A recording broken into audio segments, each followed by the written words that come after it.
Il est 12h30 partout en Côte d'Ivoire. Madame, Messieurs, bonjour. C'est un plaisir de vous retrouver dans cette édition de la mi-journée sur RTI au sommaire. Pendant 40 jours, les chrétiens catholiques seront devant la face du Créateur. Dans ce journal, nous verrons le sens réel de ce moment dans la vie des créateurs, des croyants catholiques et comment est-ce qu'ils vivent cette période essentielle de leur foi. Et puis en République démocratique du Congo, le gouvernement met les têtes des dirigeants du M23 à prix. Une fois de plus, soyez les bienvenus si vous nous rejoignez. Durant le temps du carême chrétien, les croyants sont invités à entrer dans un combat spirituel à la suite de Jésus. Pendant 40 jours, les fidèles catholiques doivent prier avec lui, jeûner avec lui, partager dans la foi comme lui. Avec notre reporter Bienvenue Kwao, voyons le déroulement de ce pan important de la foi chrétienne. La Pâque, ou la fête de la résurrection de Jésus-Christ, est célébrée chaque année le premier dimanche après la première pleine lune, suivant l'équinoxe du printemps. Le dimanche suivant cette pleine lune est appelé le dimanche pascal, selon le calendrier liturgique. Mais avant cette célébration, il y a 40 jours de pratique du carême et le mercredi des cendres. Qui vont recevoir les cendres, la grâce de ta bénédiction. Fixé 46 jours avant la célébration de la Pâque, le mercredi des cendres est un jour essentiel pour les croyants catholiques. À l'église Notre-Dame de la Tendresse de la Riviera Golfe à Cocody, nous retrouvons dès les premières heures de la matinée les paroissiens venus prendre la cendre sanctifiée du jour des rameaux de l'année précédente. Celle-ci sera apposée sur le front des fidèles sous forme de croix. Aujourd'hui, c'était très important pour moi de prendre les cendres. C'est un moment de bilan. Il faut faire son bilan spirituel pour voir à quelle étape on est, se mettre en cause, demander pardon à Dieu et repartir à zéro. Le mercredi des cendres ouvre le chemin vers Pâques. Pendant 40 jours, nous sommes invités à la conversion, à la pénitence et à la prière. Et par l'imposition des cendres ce mercredi, nous signifions que nous ne sommes que poussière et que nous retournons à la poussière. Cela révèle notre fragilité et nous invite à l'humilité. Après le mercredi des cendres, qui est un appel profond à la purification, les 40 jours de jeûne peuvent commencer. Durant ces jours de carême, les fidèles devront s'abstenir de nourriture, mais aussi de tout acte impur aux yeux de Dieu. C'est ce que nous explique le père Hervé Jésus, secrétaire exécutif chargé des médias catholiques, que nous avons rejoint à la paroisse Saint-Jean de Cocody lors d'un autre moment clé, celui du premier chemin de croix de cette période de carême. Le carême vient du mot latin quadragesima dies, le 40e jour. C'est donc 40 jours de prière, de partage, de pénitence. C'est donc un temps de conversion, un temps de retour à Dieu, un temps de métanoïa, c'est-à-dire un temps de conversion intérieure, de métamorphose spirituelle, un temps pour réajuster notre vie spirituelle et pour revoir nos rapports avec Dieu et avec notre prochain. Et pendant ce temps de carême, nous avons des œuvres de pénitence. Et comme première œuvre de pénitence, nous avons le jeûne.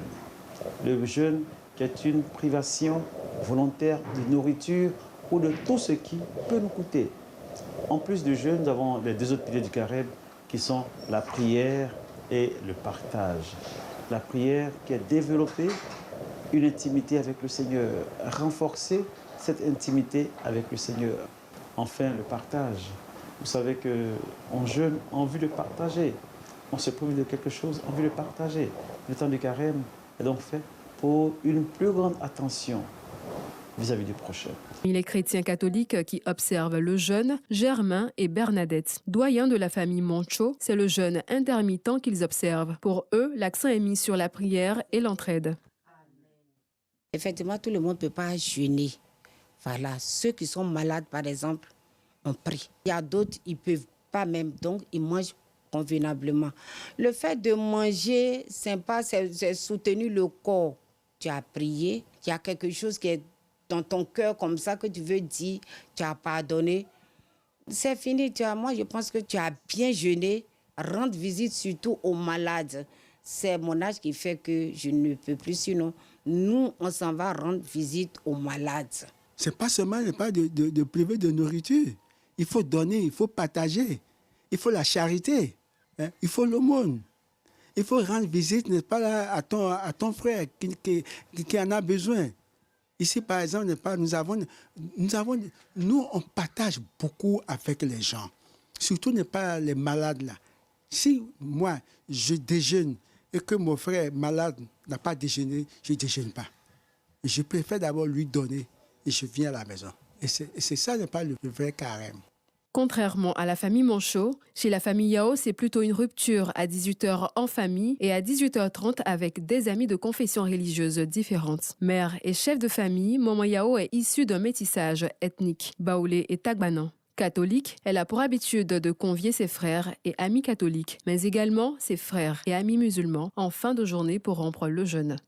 Depuis le mercredi des cendres, nous on a commencé déjà notre jeûne. Le jeûne chrétien, catholique, on nous dit de prier certes, mais de partager. Il faut partager. Parce que si Dieu a permis que toi tu puisses avoir, si tu ne partages pas, ce n'est pas un jeûne. Et puis parler moins. Si tu vois que tu vas te mettre là à parler, vaut mieux te concentrer à la prière. Nous sommes des frères et sœurs. Nous sommes tous même chose. C'est la religion seulement qui diffère. Dieu a permis que les deux jeûnes soient dans le même mois pour qu'on puisse, disons, comprendre. Je suis musulman, ça ne me dérange pas de rompre mon jeûne avec mes frères catholiques, puisque Dieu même l'a si bien dit. Il dit, vous êtes tous des humains. Quant à lui, il n'y a pas de différence entre nous. Rompre mon jeûne avec mes frères catholiques, ça me fait tellement plaisir. Je pense que le Seigneur même a donné l'exemple. Avant de nous quitter, il nous a montré que le partage est quelque chose de symbolique. Ouais, que nous devons le faire à chaque moment, pas seulement dans la période de carême. Le processus de la fin du carême commence le jeudi saint, lors du dernier repas du Christ avec ses apôtres. Le jeudi saint commence ce qu'on appelle le Triduum pascal. Le Triduum pascal sont donc 3 jours où nous revivons le mystère de la passion, de la mort et de la résurrection de notre Seigneur Jésus-Christ. Nous célébrons la messe en mémoire de la Sainte Seine, en mémoire de la première Eucharistie que Jésus a célébrée. Nous célébrons également l'institution du sacerdoce. Le vendredi saint, nous célébrons la mort de Jésus sur la croix. Le samedi, nous célébrons la grande veillée pascale avec l'exultète, où l'annonce de la résurrection est faite. Et le dimanche de Pâques, nous célébrons la résurrection de notre Seigneur Jésus-Christ. Pratique essentielle dans l'affermissement de la foi, le carême catholique, au-delà de la privation de nourriture, se présente comme un moment d'intense prière, mais surtout un moment de partage et de renoncement. C'est une période de 40 jours de profonde introspection spirituelle visant à faire des fidèles croyants catholiques des intimes du Christ. L'autonomisation économique des femmes, c'est autour de ce thème que la Fondation Anzoumana Gbane a organisé un atelier de formation à l'occasion de la Journée internationale des droits des femmes. Laurence Kakra, Cécilia Bassolé nous en parlent dans ce reportage. C'est au son de la fanfare que les femmes du quartier Zoé Bruno dans la commune de Koumassi ont fait leur entrée pour la célébration de la Journée internationale de la femme en ce 8 mars. L'organisateur, le président de la Fondation Anzoumana Gbane, a profité de l'occasion pour initier une formation sur l'autonomisation. À l'occasion de la Journée internationale des droits de la femme, qui est célébrée dans le monde entier, la Fondation Anzoumana Gbane, n'est-ce pas, a parmi plusieurs options, a pris l'option la plus concrète. Celle, n'est-ce pas, non seulement d'honorer les femmes, mais de les apprendre à se rendre économiquement autonomes. Et au cours, n'est-ce pas, de cette cérémonie dédiée à toutes les femmes du monde entier, nous avons convié les femmes de divers horizons à l'effet, n'est-ce pas, de leur donner une formation qui a pour thème l'autonomisation économique, n'est-ce pas, de la femme. Ce qui ne va pas passer, c'est le savoir. Donc aujourd'hui, la dame a le droit de savoir. Elle a le droit à la connaissance. Donc donner le droit à la connaissance à la dame et puis l'assister avec un financement. La porte-parole a exprimé la reconnaissance des femmes pour tous les bienfaits de la Fondation.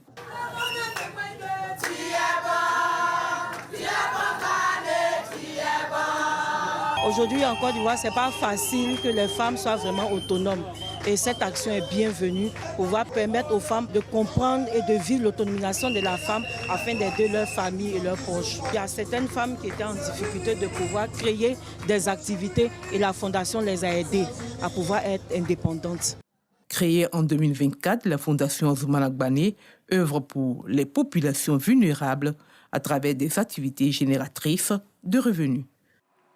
Ces derniers temps, on assiste à une recrudescence de litiges fonciers aussi bien dans le Grand Abidjan qu'à l'intérieur du pays. Pour ce faire, le ministère de la Construction, du Logement et de l'Urbanisme a initié quelques réformes censées endiguer le problème.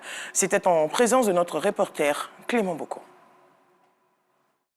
Les contentieux dans le secteur du foncier et du logement font beaucoup de grincements de dents en ce moment. Rien que pour les lotissements non approuvés, on en dénombre plus de 2000 et les victimes de toutes sortes de fraudes se comptent également par milliers. Autant de problèmes qui ont amené le ministère de la Construction, du Logement et de l'Urbanisme à procéder à des réformes majeures. Dans le cas spécifique de l'ADU, le guide est remplacé par le répertoire. Le guide tel qu'il était pratiqué, on donnait la possibilité de laisser des lots non attribués dans le guide qui pouvaient être attribués après compulsoire. On ne permet pas qu'il y ait de cases vides dans le répertoire. Tous les lots sont attribués. Dans le guide, on permettait que les lots puissent être changeants avec les multiples compulsoires. Dans le répertoire, ce n'est pas possible. Les attributions sont figées. Le ministère de la Construction, du Logement et de l'Urbanisme met en place des mesures de transparence pour la délivrance de tout document foncier. Quand vous venez au ministère pour démarrer votre procédure d'acquisition de l'ACD, vous payez les frais administratifs. 60 000 francs, 70 000 francs, 100 000 francs. Et après cela, le traitement est fait jusqu'à la conservation foncière où on va vous appeler pour aller payer les frais d'aliénation, d'enregistrement et de publication. Mais ça, c'est dans les caisses de l'État, c'est au Trésor. Donc, pourquoi cet acharnement contre le ministère? Une leçon à tirer, c'est que quand vous avez mal acheté, malheureusement, comme disent les juristes, vous risquez de payer deux fois. Achetez bien. Et quand il y a problème au niveau de l'achat, le mieux, c'est de retourner voir celui qui vous a vendu la parcelle. Avec l'adoption d'un répertoire unique et la mise en œuvre de l'attestation de droit d'usage coutumier ADU et bien d'autres mesures conservatoires, le ministre Bruno Koné entend prémunir les populations d'éventuels litiges fonciers et les invite par ailleurs à des vérifications avant toute transaction foncière. L'actualité hors de la Côte d'Ivoire, après Bamako, le président ghanéen John Dramani Mahama s'est rendu à Niamey hier dimanche dans le cadre d'une tournée diplomatique au Mali, au Niger et au Burkina Faso, dont l'objectif est de faire le pont entre la communauté économique des États de l'Afrique de l'Ouest et les 3 pays de l'Alliance des États du Sahel qui ont quitté l'organisation ouest-africaine. Pour l'heure, la présidence ghanéenne ne parle pas d'un retour des 3 États sahéliens dans le giron de la CEDEAO, mais plutôt d'une réconciliation. Également sur le continent africain, le gouvernement congolais offre 5 millions de dollars de récompense à toute personne permettant l'arrestation de Corneille Nangaa, Bertrand Simoa et Sultani Makenga, figure du groupe armé qui s'est récemment emparé de Goma et Bukavu, dans l'est du pays. Jugés par contumace à Kinshasa, les 3 hommes ont été condamnés à mort par la justice militaire congolaise en août 2024. Terminons ce temps d'information au Canada. Hier dimanche, Marc Carney, économiste et ancien gouverneur de la Banque du Canada, a été élu à la tête du Parti libéral au pouvoir avec 85,9% des voix. Il succède à Justin Trudeau qui avait démissionné le 6 janvier dernier. Il sera la première personne à devenir Premier ministre canadien sans avoir été député et sans expérience au sein d'un gouvernement. Voilà, fin de ce journal. Merci à vous de l'avoir suivi. Nous vous souhaitons un très bon après-midi sur RTI2. À demain.